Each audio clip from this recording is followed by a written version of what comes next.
जय श्री कृष्णा। बड़ा ही खूबसूरत रिश्ता है मेरा और मेरे प्रभु का। मैं उनसे कभी बहुत कुछ मांगता नहीं और वो कभी भी मुझे कुछ कम देते नहीं। नमस्कार दोस्तों, मैं आपका मित्र सांवर चौधरी आप सभी मित्रों का हार्दिक स्वागत करता हूँ।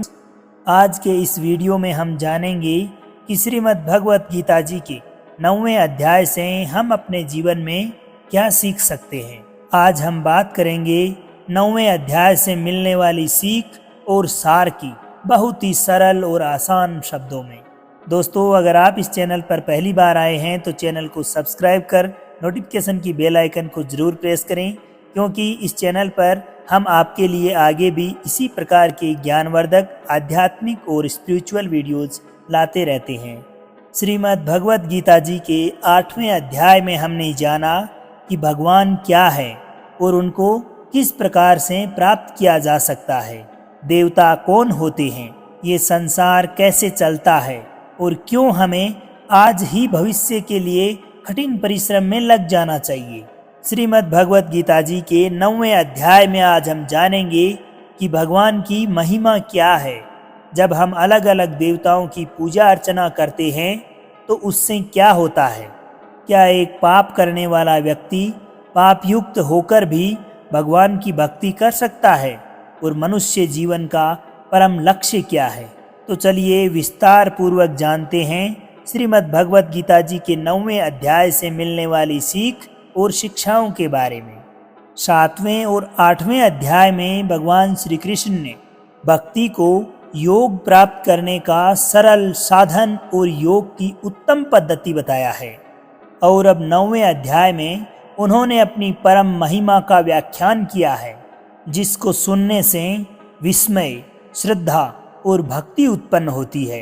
ये सब बोध कराते हैं कि यद्यपि वे अर्जुन के सम्मुख साकार रूप में खड़े हैं, किंतु उन्हें मनुष्य के रूप में मानने की दुर्भावना धारण नहीं करनी चाहिए।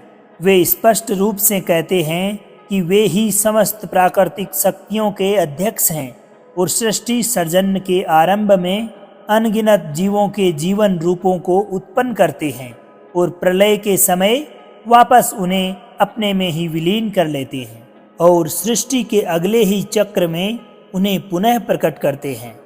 जिस प्रकार से शक्तिशाली वायु सभी स्थानों पर प्रवाहित होती है और सदैव आकाश में ही स्थित रहती है, उसी प्रकार से सभी जीव भगवान में निवास करते हैं। फिर भी वे अपनी योग माया शक्ति द्वारा तटस्थ पर्यवेक्षक बने रहकर इन सभी गतिविधियों से विरक्त रहते हैं।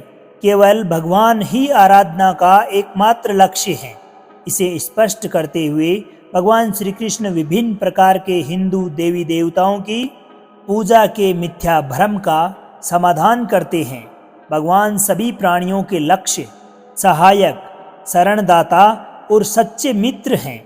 श्री कृष्ण दृढ़तापूर्वक कहते हैं कि वे ना तो किसी का पक्ष लेते हैं और ना ही किसी की उपेक्षा करते हैं। वे सदैव समस्त प्राणियों के प्रति निष्पक्ष रहते हैं।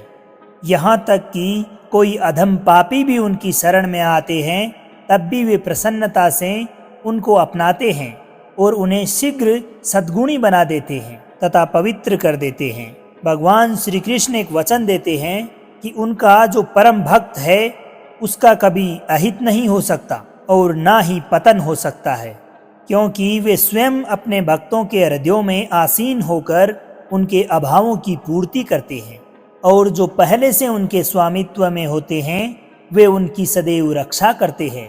इसलिए हमें भी सदैव उनका चिंतन और आराधना करनी चाहिए और अपने मन तथा शरीर को पूर्णतया उनके प्रति समर्पित करके उन्हीं को अपना परम लक्ष्य बनाना चाहिए। श्रीमद् भगवत गीता जी के 9वें अध्याय के प्रथम श्लोक में भगवान श्री कृष्ण अर्जुन से कहते हैं कि हे अर्जुन, क्योंकि तुम मुझसे ईर्ष्या नहीं करते, इसलिए मैं तुम्हें विज्ञान सहित परम गूढ़ ज्ञान बताऊंगा, जिसे जानकर तुम भौतिक जगत के कष्टों से मुक्त हो जाओगे। भगवान श्री कृष्ण ने अपने सखा मित्र अर्जुन से कहा कि हे अर्जुन, आज मैं तुम्हारे लिए बहुत ही महत्वपूर्ण ज्ञान कहने जा रहा हूँ, जिसे मैं विज्ञान के साथ समझाऊंगा। भगवान श्री कृष्ण कहते हैं कि ये जो ज्ञान है ये सभी विद्याओं का राजा है।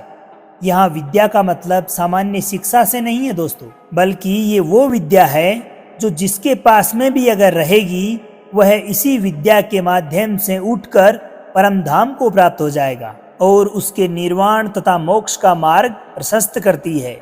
अगर आप कभी रिद्धि सिद्धियों में उलझ जाते हैं तो इसका मतलब साफ है कि जो अविद्या है वो सफल हो गई, क्योंकि भगवान श्री कृष्ण कहते हैं कि एक बार अगर आप इस रास्ते पर चल दिए तो आपको रास्ते में रिद्धि सिद्धियां भी मिलेंगी, लेकिन आपको कभी उनमें भटकना अथवा अटकना नहीं है। हमें वहाँ तक पहुँचना है जो हमारी मंजिल है, जो आखिरी छोर है, जो फाइनल डेजिग्नेशन है, जिसे परम धाम मोक्ष कहा जाता है। भगवान श्री कृष्ण कहते हैं कि मुझ अव्यक्त स्वरूप में ये सारा जगत व्याप्त है, यानी कि मैं जिस स्वरूप में स्थित हूँ वही सर्वत्र है। इस संसार के सारे प्राणी मुझ में ही स्थान पाए हुए हैं, किंतु मैं उनमें स्थित नहीं होता। वे मनुष्य जो मुझ में श्रद्धा नहीं रखते, भक्ति भाव नहीं रखते, आराधना नहीं करते, इस संसार में बार बार दुख भोगने के लिए पुनर्जन्म लेते रहते हैं और इस जन्म मरण के चक्कर से छुटकारा नहीं पा सकते। मैं ही इस संसार को बार बार बनाता हूँ, इसकी रचना करता हूँ और मिटाता भी हूँ। हे कुंती पुत्र अर्जुन, एक कल्प के अंत में समस्त प्राणी मेरी आदि प्राकृत शक्ति में विलीन हो जाते हैं और अगली सृष्टि के प्रारंभ में मैं उन्हें पुनः प्रकट कर देता हूँ।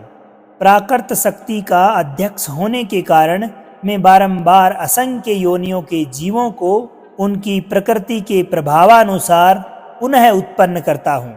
आगे भगवान श्री कृष्ण कहते हैं कि हे अर्जुन, कल्प का जो विलय काल है उसमें सब मेरी जो प्रकृति है, मेरा जो स्वभाव है उसे प्राप्त होते हैं, और कल्प का जो आदि है बार बार रचता हूँ, बार बार सजाता हूँ।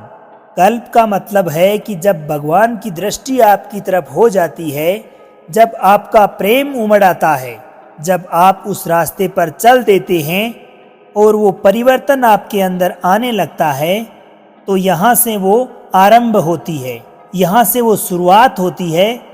और जब आप उस भाव को पूर्ण रूप से प्राप्त हो जाते हैं तो उसी स्थान पर कल्प का अंतिम छोर आ जाता है और इस प्रकार आप अपना कर्म पूर्ण करके वो जो उपचार है वो भी समाप्त हो जाते हैं।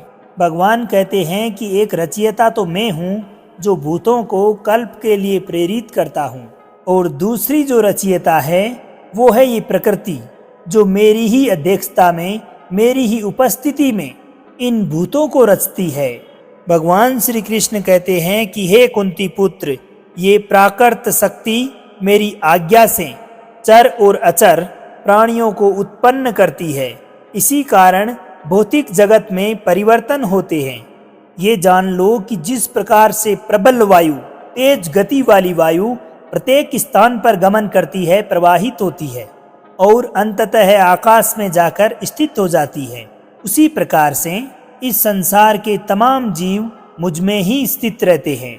ये भी एक तरह का कल्प है जिसमें स्वभाव परिवर्तित होता है, काल परिवर्तित होता है, शरीर परिवर्तित होता है, आत्मा एक शरीर से दूसरे शरीर में प्रवेश करती है। तो इस तरीके से कल्प जो हैं ये दो प्रकार के होते हैं और उन्हीं को यहाँ पर भगवान श्री कृष्ण ने समझाना चाहा है। ऐसा कहा जाता है कि चारों युगों को बीत जाने के पश्चात एक कल्प पूर्ण होता है, फिर महाप्रलय होती है। लेकिन इसका यथार्थ में जो अर्थ निकलता है वो इस प्रकार से है कि जब तक आप यानी आत्मा अलग हैं और परमात्मा अलग हैं, तब तक ये युग और धर्म रहेंगे। इसी के बारे में गोस्वामी तुलसीदास जी ने भी रामचरितमानस में जिक्र किया है। उन्होंने बताया है कि 4 युगों का मतलब है 4 स्तर हैं ध्यान के, जिसमें आप निम्न स्तर से शुरू करके फिर आप ऊपर की तरफ बढ़ते हैं और फिर आप पराकाष्ठा जो है वहां तक पहुंच जाते हैं और इसके पश्चात आप जो अंतिम स्तर है अर्थात उस परम धाम मोक्ष तक पहुंच जाते हैं। और इस प्रकार आत्मा और परमात्मा एक हो जाते हैं और आत्मा का परमात्मा में विलय हो जाता है।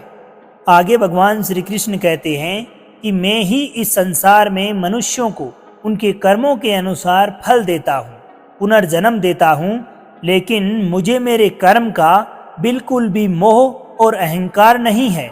मैं ये कर्म करते हुए भी इस कर्म के बंधन में नहीं बंधता। सब कुछ करके भी मैं ये नहीं मानता कि मैं कुछ करता हूँ।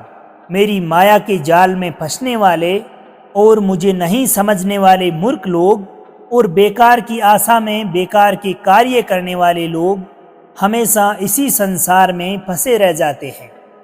आगे भगवान कहते हैं कि इस संसार के बहुत सारे लोग ऐसे हैं जो मुझे समझ नहीं पाते, मेरे रूप को समझ नहीं पाते। दोस्तों, जिस प्रकार से कहा जाता है ना कि जा की रही भावना जैसी, प्रभु मूर्ति देखी तिन तैसी, इसी बात का प्रतिपादन इससे होता है कि भगवान श्री कृष्ण के युग में भी, उस दौर में भी बहुत से लोगों ने उनके यथार्थ रूप को समझा ही नहीं। वो लोग समझ ही नहीं पाए कि भगवान हमारे साथ रह रहे हैं। कोई उन्हें किस नाम से बुलाता था तो कोई उन्हें क्या कहता था। ऐसा करते हुए उन लोगों ने वो असली रूप कभी समझा ही नहीं जो साक्षात परमात्मा का था। भगवान श्री कृष्ण इसी बात को अपने सखा अर्जुन को समझाते हैं। भगवान कहते हैं कि हे अर्जुन, मैं उस धाम में स्थित हूँ, पर लोग मुझे नहीं समझ पाते। मुझे वो मनुष्य शरीर के आधार वाला ही मानते हैं, तुच्छ मानते हैं। मैं उस महान ईश्वर रूप में स्थित हूँ, लेकिन शरीरधारी हूँ। इसीलिए ये लोग मुझे समझ नहीं पाते और वो मुझे मनुष्य कहते हैं। और इसमें उनका भी दोष नहीं है, क्योंकि जब वह देखते हैं तो उन्हें यही लगता है, उन्हें मात्र मेरा शरीर दिखाई पड़ता है। जब मैं मनुष्य के रूप में अवतार लेता हूँ, तब इस संसार के मूर्ख लोग मुझे समस्त प्राणियों के परमात्मा के रूप में पहचानने में समर्थ ही नहीं हो पाते। प्राकृत शक्ति से मोहित होने के कारण ऐसे लोग असुरी और नास्तिक विचारों को ग्रहण करते हैं। इस मोहित अवस्था में उनके आत्म कल्याण की आशा निरर्थक हो जाती है और उनके ज्ञान की प्रकृति निष्फल हो जाती है। हे पार्थ, किंतु वे महान आत्माएं जो मेरी दिव्य शक्ति का आश्रय लेती है, वे सदैव मुझे इस समस्त सृष्टि के उद्गम के रूप में जान लेती है और वे अपने मन को केवल मुझ में ही समाहित कर लेती है और इस प्रकार अपने मन को मुझ में स्थिर कर मेरी अनन्य भक्ति में लीन हो जाती है। आगे भगवान श्री कृष्ण अर्जुन से कहते हैं कि हे जनार्दन, मैं ही इस संपूर्ण जगत का दाता यानी कि धारण करने वाला हूँ, पिता यानी कि पालन करने वाला हूँ, पितामह यानी कि मूल उद्गम हूँ। मैं ही वैदिक कर्म कांड हूँ और मैं ही यज्ञ हूँ। मैं ही पितरों को दिए जाने वाला तर्पण हूँ। मैं ही औषधीय जड़ी बूटी और वैदिक मंत्र हूँ। मैं ही घी, अग्नि और यज्ञ का कर्म हूँ। मैं ही इस संपूर्ण ब्रह्मांड का पिता, माता, आश्रय और पितामह हूँ। मैं ही शुद्धिकर्ता, ज्ञान का लक्ष्य और पवित्र मंत्र ओम हूँ। मैं ही ऋग्वेद, सामवेद और यजुर्वेद हूँ। मैं सभी प्राणियों का परम लक्ष्य भी हूँ तथा मैं ही सबका निर्वाह, स्वामी, धाम, आश्रय और मित्र हूँ। मैं ही सृष्टि का आदि तथा अंत और मध्य। मैं ही भंडार, ग्रह और अविनाशी बीज हूँ। हे अर्जुन, मैं ही सूर्य को गर्मी प्रदान करता हूँ तथा वर्षा को रोकता हूँ और लाता हूँ। मैं अनश्वर तत्व और उसी प्रकार से साक्षात मृत्यु हूँ। मैं ही आत्मा और उसी प्रकार से मैं ही पदार्थ हूँ। जो वेदों को पढ़कर स्वर्ग प्राप्ति के लिए मेरी पूजा करते हैं, वे लोग इंद्र के स्वर्ग का आनंद भोगते हैं, लेकिन उनके स्वर्ग के सुख तब तक ही चलते हैं जब तक कि उनके मानव जीवन में किए गए पुण्य कार्य खत्म नहीं हो जाते। और जब उनके पुण्य खत्म हो जाते हैं, तब उनको वापस इसी पृथ्वी लोक पर जन्म लेकर आना पड़ता है। लेकिन जो मुझको अर्थात परमेश्वर को सब कुछ मानकर अपने कर्म फल का त्याग कर देता है और निरंतर प्रेम करते हैं, मैं उनकी न केवल सभी आवश्यकताएं पूरी करता हूँ, बल्कि उन्हें सदा सदा के लिए मैं अपनी शरण में ले लेता हूँ। देवताओं को पूजने वाले देवताओं के पास जाते हैं, पितरों को पूजने वाले पितरों के पास जाते हैं, राक्षसों को पूजने वाले राक्षसों के पास जाते हैं, और मुझे मानने वाले सदा मेरे पास ही आते हैं। देवताओं, पितरों और राक्षसों की पूजा करने वाले का ज्ञान हमेशा सीमित होता है और उनको फिर से इस मृत्यु लोक में आना ही पड़ता है। इसलिए हे अर्जुन, तू भी अगर कुछ खाता है, दान करता है, तप करता है और कर्म करता है, तो मुझको ही अर्पण करके करना, ताकि तू इस प्रकार से अंततः मुझे ही प्राप्त हो जाएगा। मेरे लिए प्रिय और अप्रिय सब एक समान है। यहाँ तक कि कोई मनुष्य अत्यंत दुराचारी हो, और चाहे वह स्त्री हो अथवा पुरुष हो, चाहे राजा हो या भिखारी हो, अमीर हो या गरीब हो, वो भी मुझे आसक्त होकर इस भवसागर से तर जाता है। इसलिए हे अर्जुन, तू भी मुझ में समर्पित रहेगा तो तू भी मुझे ही प्राप्त हो जाएगा। दोस्तों, यहाँ पर भगवान श्री कृष्ण इस प्रकार से स्पष्ट करते हैं कि जिन मनुष्यों की रुचि वैदिक कर्म कांडों का पालन करने में होती है, वे देवताओं का स्वर्गलोक प्राप्त करते हैं, और इस प्रकार से स्वर्गलोक में विचरण करते हुए जब उनके पुण्य कर्म खत्म हो जाते हैं अथवा क्षीण हो जाते हैं, तब उन्हें लौटकर पुनः पृथ्वीलोक में ही आना होता है। परंतु जो लोग परम प्रभु की भक्ति में तल्लीन रहते हैं, वे उनके परम धाम में गमन कर जाते हैं। इसलिए भगवान श्री कृष्ण यहाँ उनके द्वारा की जाने वाली विशुद्ध भक्ति को सर्वोत्तम बताते हुए उसकी प्रशंसा करते हैं। ऐसी भक्ति में लीन होकर जो कुछ भी हमारे पास है, वो सब भगवान को समर्पित करते हुए हमें भगवान की इच्छा के साथ पूर्ण रूप से एकनिष्ठ होकर जीवन यापन करना चाहिए। ऐसी शुद्ध भक्ति पाकर हम हमेशा हमेशा के लिए इन कर्म बंधनों से मुक्त हो जाएंगे और परमात्मा से गूढ़ संबंध स्थापित करने के लक्ष्य को पा सकेंगे। दोस्तों, जिस प्रकार से भगवान श्री कृष्ण ने कहा है कि जो भी मनुष्य जिस किसी देवता की पूजा करता है, मैं उसको उसी से जोड़ देता हूँ, इस बात का बहुत गहरा अर्थ है। हमारे जीवन में हम जिस प्रकार के इंसान की संगत में रहते हैं, जिस प्रकार के दोस्त बनाते हैं, जैसे तो समय बीतने के साथ साथ हमारी सोच और विचारों में उसी प्रकार का परिवर्तन आ जाता है। अगर हम नकारात्मक विचारधारा वाले लोगों के साथ उठते बैठते हैं, जिनके साथ अपना संबंध रखते हैं, तो निश्चित रूप से हमारा सोचना भी नकारात्मक हो जाएगा, हमारी भी थिंकिंग में नेगेटिविटी आ जाएगी। इसलिए सदैव नकारात्मक सोच विचार वाले लोगों से दूरी बनाए रखनी चाहिए, और जो लोग सकारात्मक रहते हैं, उनका जीवन में कुछ न कुछ अलग नया करने का उद्देश्य होता है, मकसद होता है, उनके साथ अगर हमारा उठना बैठना है, उनके साथ हम अगर आते जाते हैं, वार्तालाप करते हैं, तो हमारे विचार और भावनाएं भी उन्हीं की भांति पवित्र और सकारात्मक हो जाएगी। इसलिए सदैव इस प्रकार के लोगों के साथ ही रहना चाहिए और उनका सदैव आदर करना चाहिए, क्योंकि आज भले ही वो कुछ हो या ना हो, लेकिन जैसा कि भगवान ने कहा है कि जैसी इंसान की भावना वैसे ही उसको नतीजे मिलते हैं, तो इसी प्रकार से सही रास्ते पर चलने वाले इंसान एक दिन अपनी मंजिल तक अवश्य पहुंच जाते हैं। इसलिए सार रूप में भगवान श्री कृष्ण यही बात हमें समझाना चाहते हैं कि सदैव अच्छे लोगों की ही संगत करनी चाहिए, नकारात्मक और नेगेटिव सोच रखने वाले लोगों से दूरी बनाए रखनी चाहिए। तो दोस्तों, मैं आशा करता हूँ कि इस वीडियो से आपने बहुत कुछ सीखने को मिला होगा। अगर भगवान श्री कृष्ण की कही गई ये बातें आपको पसंद आई हो तो वीडियो को लाइक शेयर जरूर करें और कमेंट में जय श्री राधे लिखें। तो अब अपने मित्र सांवर चौधरी को आज्ञा दीजिए। मिलते हैं श्रीमद् भगवत गीता जी के 10वें अध्याय की सीख के साथ। तब तक के लिए खुश रहिए, मुस्कुराते रहिए, जीवन में आगे बढ़ते रहिए और प्रेम से बोलिए श्री राधे राधे।